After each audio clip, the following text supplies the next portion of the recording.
कुरान मजीद फुरकान हमीद ने ना जो नबी और उम्मती का ताल्लुक़ बयान किया है वो ये है कि नबी औला बिलमुमिनीन मिन अनफुसिहिम। फरमाया ये नबी तो मोमिनों की जानों से भी ज़्यादा उनके मालिक हैं और ये तो उनकी जानों से भी ज़्यादा उनके करीब है। ये रिश्ता है नबी पाक। ये जो हुजूर से हम प्यार करते हैं ना और ये जो नबी पाक से हमें मोहब्बत करनी चाहिए, ये सिर्फ शरई ज़रूरत नहीं, शरई ज़रूरत तो है ही ना कि हुजूर ने फरमाया तुम उतनी देर तक मोमिन नहीं बनोगे जितनी देर तक हर चीज़ से बढ़कर मुझसे प्यार ना करो। ये शरई ज़रूरत तो है ही, लेकिन नबी पाक से मोहब्बत करना ये हमारी अक्ली ज़रूरत भी है, ये हमारे शऊर की ज़रूरत भी है। अगर आप फ़हम की दुनिया में जाएंगे, अक्ल दानिश की दुनिया में जाएंगे तो फिर भी आपकी अक्ल कहेगी कि मोहब्बत मदीने वाले रसूल से ही करनी चाहिए। और यारो माँ बाप से प्यार करते हैं, उन्होंने एहसान बड़े किए, औलाद से प्यार करते हैं, प्यारी बड़ी लगती है, बहन भाइयों से प्यार करते हैं, रिश्ता करीबी है। ये सारी मोहब्बतें हम करते हैं क्यों कि इनमें इखलास है, इनमें खुलूस है, ये गैर नहीं, ये हमारे अपने हैं। लेकिन याद रखना इन सब से बढ़कर मदीने वाले रसूल हमारे अपने। क्यों? इसलिए कि बहन भाई कभी कभी इखलास छोड़ भी जाते हैं, कभी कभी मुफाद परस्त हो जाते हैं, कभी कभी ऐसा होता है कि माँ बाप भी ऐसा रवैया इख्तियार करते हैं कि जिससे लगता है कि इन्हें भी थोड़ी जेब से दिलचस्पी हो गई। इल्ला माशाल्लाह, सारे नहीं। और बीवी बच्चों के बारे में तो कुरान फरमा चुका है, कुरान ने कह दिया बीवी बच्चों के बारे में कि ये तो बाज़ों का तुम्हारे दुश्मन हो जाते हैं, ये तो कई दफ़ा तुमसे वो काम कराते हैं जो तुम्हें रब रसूल से दूर ले जाएं। कुरान मजीद ने फरमा दिया, ओ मेरे भाई जितने अपने कहलाने वाले हैं ये कभी न कभी कुछ ऐसा कर देते हैं कि जो अपनों वाला नहीं होता।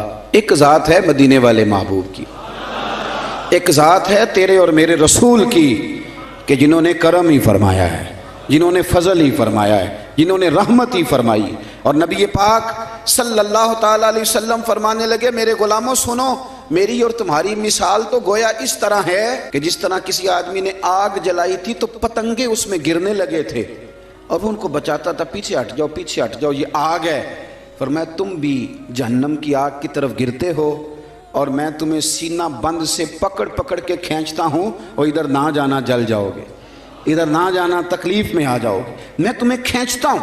तो हर रिश्ता किसी न किसी मौके पर बगावत कर सकता है, दूर हो सकता है।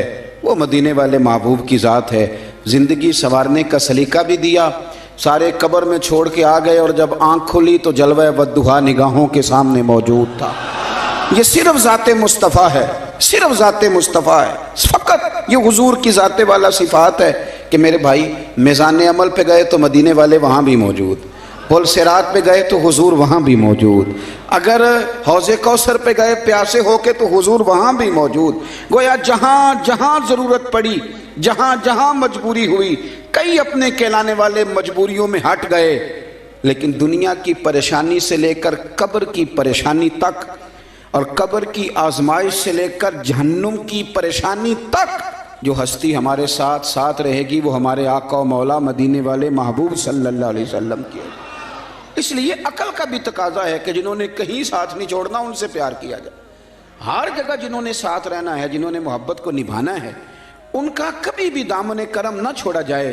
कुछ चीज़ें ऐसी होती हैं कि जो आपकी तबीयत कहती है कि यार इस बंदे ने बहुत उम्दा कहा। मुज़फ़्फ़र वारसी ने कुछ बातें की थी बड़ी खूबसूरत। वो कहते हैं कि स्याहियाँ मुझ में, दाग मुझ में, और जलें उसी के चराग मुझ में, असासा-ए क़ल्ब जाँ वही है, मेरा तो सब कुछ मेरा नबी है। अब कभी आप अल्फाज के बामोदर पे ना जाएं, आप चाशनी देखें हुरूफ की किस तरह की है। फिर वो कहने लगे कि मेरे गुनाहों पे उसका पर्दा, वो मेरा इमरोज़ मेरा फरदा, शऊर भी उसी का वज़ा करदा, वो मेरा ईमान मेरा तयक्कुन, वो मेरा पैमाना-ए तमद्दुन। क्या अंदाज है बात करने का। कहने लगे वो मेरा मेयार ज़िंदगी है क्योंकि मेरा तो सब कुछ मेरा नबी है। कहने लगे वो मेरी मंजिल भी, हम सफ़र भी, वो सामने भी, पसे नज़र भी, वही मुझे दूर से पुकारे, और उसी की परछाइयाँ रूह पर भी, वो रंग मेरा, वो मेरी खुशबू, मैं उसकी मुट्ठी का एक जुगनू। और यारो वो मेरे अंदर की रोशनी है, मेरा तो सब कुछ मेरा नबी है। वो तो मेरे अंदर की रोशनी है, मेरा तो सब कुछ میرا نبی ہے، اور پھر کہنے لگے اسی کے قدموں میں راہ میری، اسی کی پیاسی ہے چاہ میری، اسی کی مجرم میری خطائیں اور اسی کی رحمت گواہ میری، اسی کی مجرم میری خطائیں اور اسی کی رحمت گواہ میری۔ کہنے لگے اسی کا غم مجھ کو ساتھ رکھے، وہی میرے دل پہ ہاتھ رکھے، وہ درد بھی ہے پر سکون بھی ہے، میرا تو سب کچھ میرا نبی ہے۔ ان کے درد میں رونا تو پڑتا ہے پر اسی رونے میں سکون ہے، وہ درد بھی ہے سکون بھی ہے، میرا تو سب کچھ ہے میرا نبی ہے۔ اور پھر کہنے لگے ازل کے چہرے پہ نور اس کا، ظہور عالم ظہور اس کا، اسی کی آواز گفتہ حق، خود اسی کی تنہائی طور اس کا، بہت سے عالی مقام آئے، بہت سے عالی مقام آئے، بہت سے عالی مقام آئے، پر خدا کے بعد اس کا نام آئے۔ بہت سے عالی مقام آئے پر خدا کے بعد اس کا نام آئے، وہ اولی ہے وہ آخری ہے، میرا تو سب کچھ میرا نبی ہے۔ اور پھر کہنے لگے نہ مجھ سے بار عمل اٹھے گا، نہ عضو ہی کوئی ساتھ دے گا، اگر کہے گا تو روز محشر خدا سے میرا نبی کہے گا، سیاہیاں داغ صاف کر دے، اسے میرے مولا معاف کر دے۔ انداز دیکھیے، کہنے لگے نہ مجھ سے بار عمل اٹھے گا، اسی کو انہیں جو کہ ہاں صحیح، نہ مجھ سے بار عمل اٹھے گا، نہ عضو ہی کوئی ساتھ دے گا، اگر کہے گا تو روز محشر خدا سے میرا نبی کہے گا، سیاہیاں داغ صاف کر دے، اسے میرے مولا معاف کر دے۔